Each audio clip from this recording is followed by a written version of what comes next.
Cycle হচ্ছে এটা।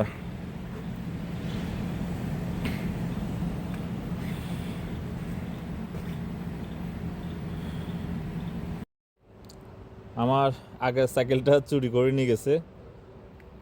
আমার রুমমেট একজনকে দিছি চালানোর জন্য। এখন আনছে, আমার নতুন বাসায় ছিল, তখন চুরি হয় নাই। এখানে আনছে গতকালকে, গত পরশু আনছে, কালকে বা আজকে রাত্রে চুরি হয়ে গেছে।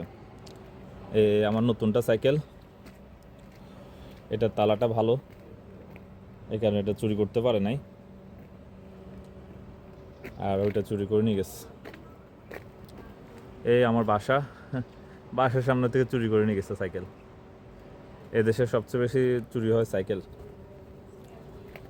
শেষ সাইকেলটা নিয়ে গেল, সুন্দর ছিল সাইকেলটা। বিক্রি হয়ে নিয়ে যায় 5-10 ইউরো বিক্রি করে দিবে সাইকেলটা। ভাগ্যিস তালাটা ভালো ছিল। খুবই কষ্ট লাগতেছে, সাইকেলটা চুরি হয়ে গেছে।